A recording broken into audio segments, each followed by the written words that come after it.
নিয়ৰৰ মুকুতা হৈ আহিনৰ পুৱতিলৈ সপোনে ৰং সানিৰে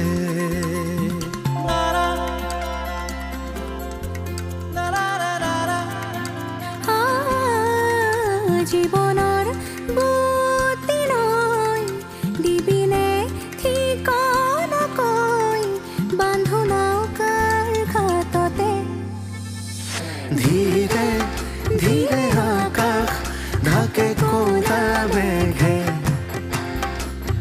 ৰংপুৰ ধুই নিব কৰিব বৰষুণে উকা বুকুত কিবা কি ৰবনো দিবনে আধা লিখা কাহিনী এদিন হ'বনে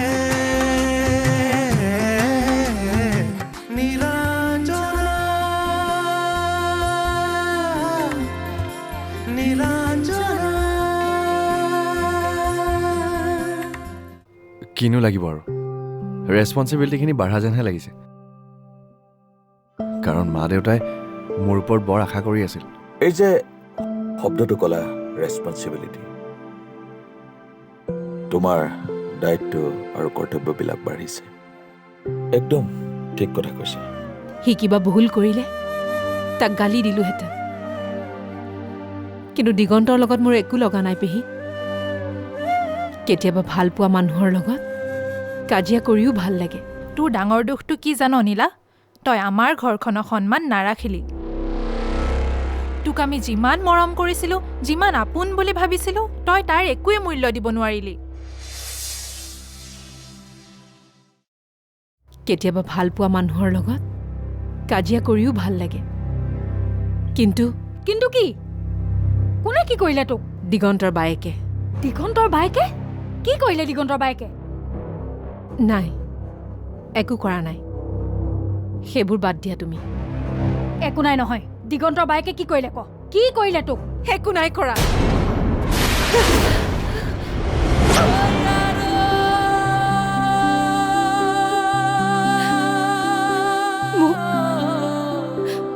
মোক মোৰ আচল অৱস্থাৰ কথাটো বুজাই দিলে মই যে দিগন্তৰ বাবে উপযুক্ত নহয় সেই কথা মোক বুজাই দিলে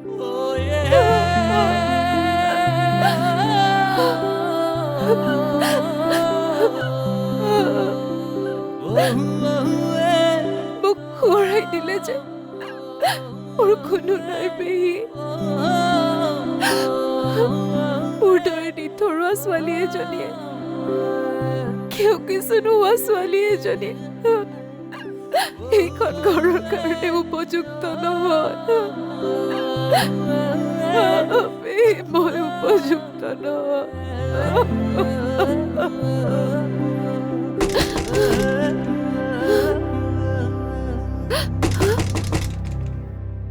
আমাৰে ভাগ্য ভাল যে তোমাৰ দৰে জোৱাই এজন পাইছো বেলেগৰ জোৱাইবোৰ দেখিছো নহয় শহুৰেকৰ ঘৰত আহি 2টা দিনৰ থাকিবলৈ মন নকৰে এইখন ঘৰৰ প্ৰতি মোৰো এটা দায়িত্ব আছে মা দিগন্তনো কেইদিনৰ ল'ৰা সি দেখাতহে সি ঘৰৰ দায়িত্ব ল'ব পৰা হোৱালৈকে মই এইখন ঘৰৰ ডাঙৰ ল'ৰা হিচাপে দায়িত্ব পালন কৰিব লাগিব মা তুমি এই ঘৰখনক যে নিজৰ বুলি জ্ঞান কৰিছা আমি বৰ সন্তোষ পাইছো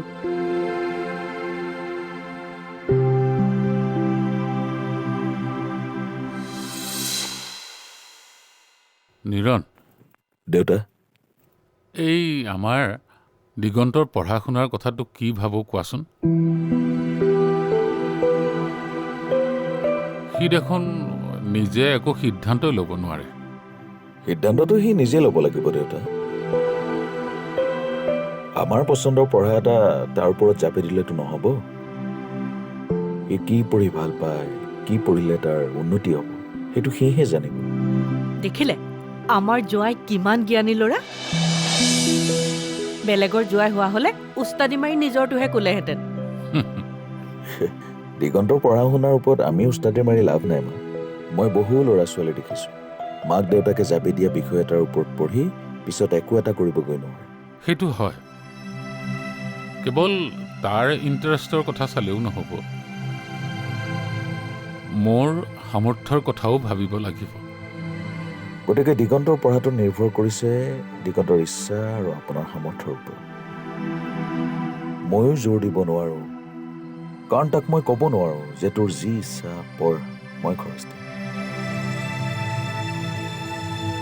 তুমি তাক পঢ়াব নালাগে নহয় নীৰণ। কোনে ক'লে তুমি তাক সহায় কৰিব লাগিব বুলি? মাত্ৰ তোমাৰ দিহা পৰামৰ্শবিলাক দি থাকিবা। নীৰণ, তোমাৰ চিন্তা চৰ্চাবিলাক ভাল, মোৰ লগত মিলে, সেইকাৰণে মই তোমাৰ লগত কথা পাতি ভাল পাওঁ। মোৰো মন যায় এইখন ঘৰৰ সম্পূৰ্ণ দায়িত্ব ল'বলৈ, দিগন্তৰ খা খৰচ দিবলৈ, কিন্তু নোৱাৰো। ময়ো দোকানখন দি যেনে তেনে চলি থকা মানুহ। তোমাৰ দোকানো সেইখন কম নহয় দেই। মইতো দেখি আচৰিতে হৈছিলো, একেখন দোকানতে ইমান বস্তু পায়। আজিকালি ব্যৱসায় আগৰ দৰে নাই অমা। বস্তুৰ দাম যিমানে বাঢ়িল, আমাৰ প্ৰফিটো সিমানে কমিল, গ্ৰাহকো কমি গৈছে। বস্তুৰ দামৰ জহতে গ্ৰাহকে বস্তু কিনাই বাদ দিছে। ভাল হ'ব দিয়া নীৰণ, এদিন সকলোৰে ভাল হ'ব। তেনেহ'লে পঢ়া শুনাৰ কথাটো তাক সোধা যাওক। এই বিষয়ে মোক একো নুসুধিবা বুলি মই কোৱা নাই জানো? তোমাক নুসুধিলে কাক সুধিব লাগে? তোমাৰ কাৰ লগত কি হৈছে কোৱা, মই তাক গৈ সোধোগে। কাকো সোধ পোছ কৰিবলৈ তোমাক কোনেও কোৱা নাই নহয়। মোক কোনেও একো ক'ব নালাগে নীলা। তোমাৰ কিবা প্ৰব্লেম হ'লে মই জানিব লাগিব। ক'ত কি হৈছে জানি সমস্যাবিলাক সমাধান কৰিব লাগিব। কিয় কৰিবা তুমি? মোৰ প্ৰব্লেমবোৰ ছল্ভ কৰিবলৈ কিয় লাগি থাকিবা তুমি? লাগি থাকিব লাগিব নীলা। তোমাৰ প্ৰব্লেমবিলাকৰ মাজত মই সোমাবই লাগিব, কাৰণ তোমাৰ সমস্যাবিলাক মোৰো সমস্যা, তোমাৰ দোষবিলাক মোৰো দোষ। কাৰণ মই তোমাক ভাল পাওঁ। কিয় ভাল পোৱা তুমি মোক? কি কাৰণে ভাল পোৱা তুমি মোক? তোমাৰ ভাল পোৱা পাবলৈ মোৰ একোৱেই নাই। তোমাৰ ভাল পোৱা পাবলৈ, তোমাক আপোন কৰি ল'বলৈ মই উপযুক্ত ছোৱালী নহয়। মোৰ একোৱেই নাই। তুমি মোক কিয় ভাল পোৱা এবাৰ নিজকে প্ৰশ্ন কৰি চাবা, তেতিয়া মই কিয় ভাল পাওঁ তাৰো উত্তৰ পাই যাবা। তোমাক ভাল পাবৰ কাৰণে, তোমাক আপোন কৰি ল'বৰ বাবে যিখিনি দৰকাৰ, তাতকৈ বহুত বেছি কিবা এটা আছে তোমাৰ, যিখিনিৰ কাৰণে মই সদায় ব্যাকুল। এতিয়া তোমাৰ সন্মুখত তোমাৰ জীৱনৰ ভৱিষ্যত, তোমাৰ লগত তোমাৰ ঘৰখনৰ ভৱিষ্যত জড়িত হৈ আছে। গতিকে এইবাৰ তুমি সেইবোৰত কনচেনট্ৰেট কৰা, মোৰ লগত লাগি নাথাকিবা।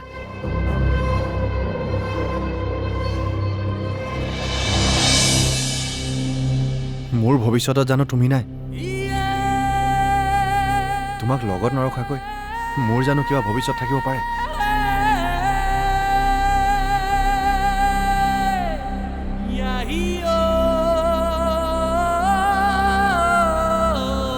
মোৰ পৰীক্ষা, মোৰ ভৱিষ্যত, এইবোৰৰ দোহাই দি মোৰ পৰা বাৰে বাৰে আঁতৰি যাব কিয় খুজিছা নীলা? কি দুখ কৰিলোঁ মই? নে তোমাৰ মোক ভাল নলগা হৈছে? তোমাৰ কি হৈছে নীলা? মোৰ একোৱে ভাল নলগা হৈছে দিগন্ত। মোৰ ক'ৰবাত গুচি যাবলৈ মন গৈছে, ক'ৰবাত হেৰাই যাবলৈ মন গৈছে, ক'ৰবাত বিলীন হৈ নিজকে হেৰুৱাই পেলাবলৈ মন গৈছে। এক ভাল নলগা হৈছে।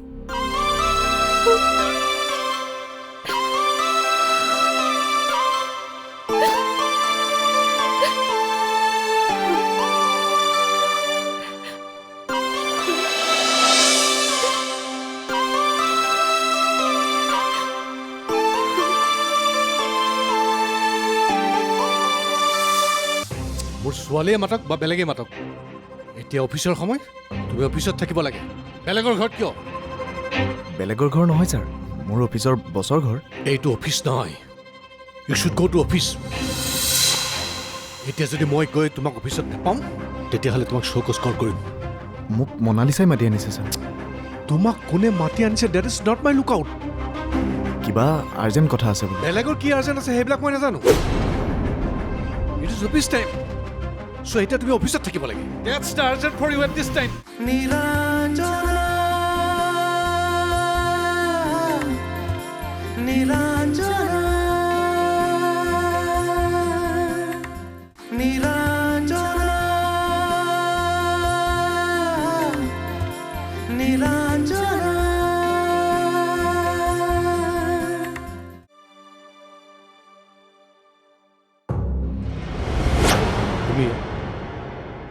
তুমি ইয়াত যে মোক আপোনাৰ ছোৱালীয়ে মাতি আনিছে ছাৰ মোৰ ছোৱালীয়ে মাতক বা বেলেগে মাতক এতিয়া অফিচৰ সময় তুমি অফিচত থাকিব লাগে বেলেগৰ ঘৰত কিয় বেলেগৰ ঘৰ নহয় ছাৰ মোৰ অফিচৰ বছৰ ঘৰ এইটো অফিচ নহয় you should go to office এতিয়া যদি মই গৈ তোমাক অফিচত নাপাম তেতিয়াহ'লে তোমাক শ্ব'কজ কল কৰিম মোক মনালিছাই মাতি আনিছে ছাৰ তোমাক কোনে মাতি আনিছে that is not my lookout কিবা আৰ্জেণ্ট কথা আছে বোলে বেলেগৰ কি আৰ্জেণ্ট আছে সেইবিলাক মই নাজানো ইট ইজ অফিচ টাইম চ' এতিয়া তুমি অফিচত থাকিব লাগে That's the urgent for you at this time. Yes sir এই মুহূৰ্ততে তুমি অফিচলৈ যোৱা গো ফাষ্ট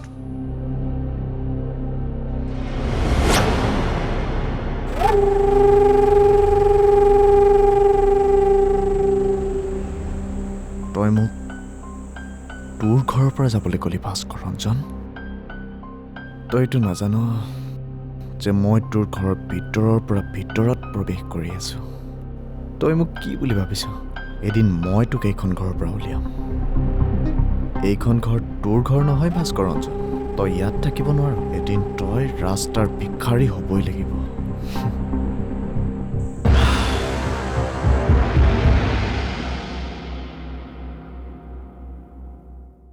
তই এনেকৈ একো নমতা কৰি ৰলি যে কিবা এটা ক কি ক'ম একো ভাবিয়ে পোৱা নাই এবাৰ ভাবিছোঁ পঢ়োঁ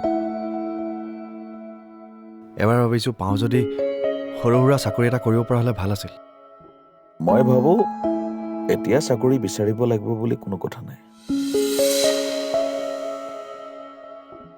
আৰু ৩-৪ বছৰ পঢ়িলৈ চাকৰি বিচৰাটো বেছি ভাল হ'ব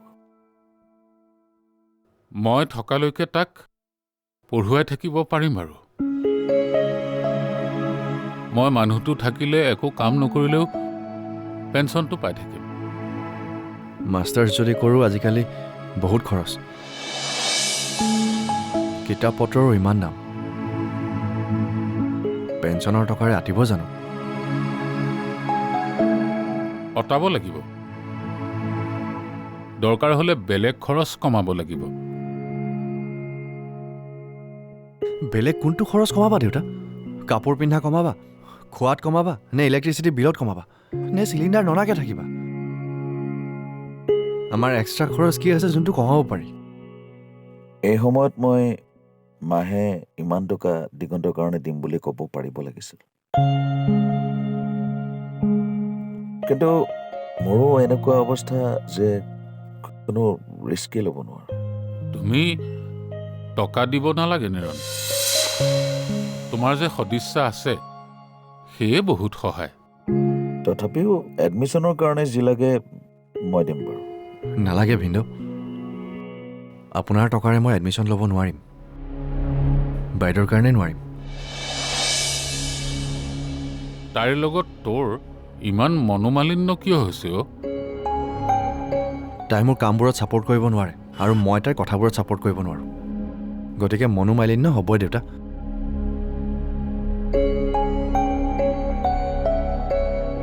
ঘৰৰ মানুহৰ মাজত এনেকুৱা হোৱাটো ভাল কথা নহয় মোক আপুনি বেয়া নাপাব ভিন্দু আপুনি সহায় কৰিব খুজিলেও মই আপোনাৰ সহায় ল'ব নোৱাৰিম কাৰণ এই সহায় ল'লে পাছত বাইদেউৰ পৰা বহুত কথা শুনিব লগা হ'ব আপুনি কৰা সহায়খিনি বাইদেৱে সময়ত অস্ত্ৰ হিচাপে ব্যৱহাৰ কৰিব পাৰে দিগন্ত তেন্তে সিদ্ধান্ত হ'ল যে তুমি এমএত এডমিশ্যন ল'বা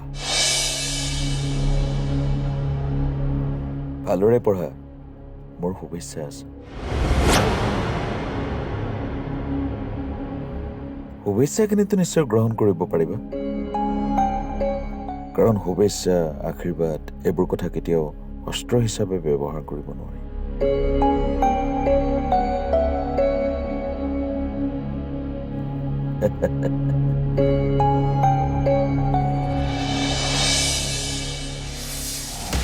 ৰক্তিম, য়েছ, তোমাৰ পাপাই লোকক বগৰাই নিজেই জখলাত উঠি যাব পাৰে। সেইখনটো ব্যৱসায়ত লাগে মানুহ। মই কিন্তু তোমাৰ পাপাৰ পৰা বহুত শিকিছোঁ আৰু বহুত শিকিব লগা আছেও। তাৰ মানে তুমি মোৰ পাপাক গুৰু মানা? দৰকাৰ হ'লে মানিব লাগিব। মই মোৰ লক্ষ্য আৰু উদ্দেশ্যত সফল হ'বৰ বাবে তোমাৰ পাপাক যি বুলিয়ে মানিব লাগে মই সেই বুলিয়ে মানিম। নীলাঞ্জনা নীলাঞ্জনা নীলাঞ্জনা নীলাঞ্জনা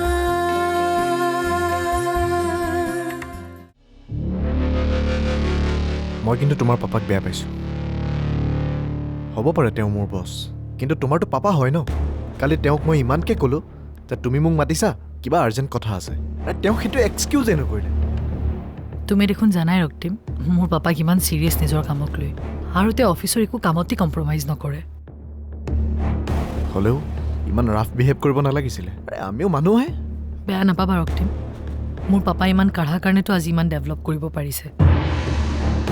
তেওঁ হাৰ্ড লেবাৰ অভাৰ ছিৰিয়াছৰ কাৰণেতো আজি ইমানখিনি কৰিব পাৰিছে। তোমাৰ পাপাই ইমানখিনি ক'ৰ পৰা কৰিছে তুমি নাজানা তাৰমানে। আৰু পাপাৰ আচল মানুহটোও তুমি নাজানা। পাপাৰ আচল মানুহটো মানে? মানে আচল মানুহটো ভিতৰৰ মানুহজন, মানে ধৰা ইনাৰ মেনজন। পাপা ইমানখিনি ক'ৰ পৰা কৰিছে ৰক্তিম? ক'ৰ পৰা কৰিব আৰু, চাকৰিৰ দৰমহা আৰু বিজনেছবোৰৰ পৰা কৰিছে। নহয়, মই তোমাৰ কথাত কিবা বেলেগ সুৰ দেখা পাইছোঁ। মানে মই তোমাক ক'ব বিচাৰিছোঁ, আমাৰ ছাৰৰ এটা বেলেগ ৰূপ আছে। কাম কৰাৰ সময়তে সেই ৰূপটো দেখা যায়। বাহ, কি চালাক, কি চতুৰ, কিমান লোকৰ মূৰত যে মাৰি খাব পাৰে। ৰক্তিম, য়েছ, তোমাৰ পাপাই লোকক বগৰাই নিজেই জখলাত উঠি যাব পাৰে। সেইখনটো ব্যৱসায়ত লাগে মানুহ। মই কিন্তু তোমাৰ পাপাৰ পৰা বহুত শিকিছোঁ আৰু বহুত শিকিব লগা আছেও। তাৰ মানে তুমি মোৰ পাপাক গুৰু মানা? দৰকাৰ হ'লে মানিব লাগিব। মই মোৰ লক্ষ্য আৰু উদ্দেশ্যত সফল হ'বৰ বাবে তোমাৰ পাপাক যি বুলিয়ে মানিব লাগে মই সেই বুলিয়ে মানিম। কাৰণ তেওঁ মোৰ টাৰ্গেটত থকা মানুহ। সেইটো টাৰ্গেটত এইম কৰি মই আগুৱাই যাব বিচাৰোঁ।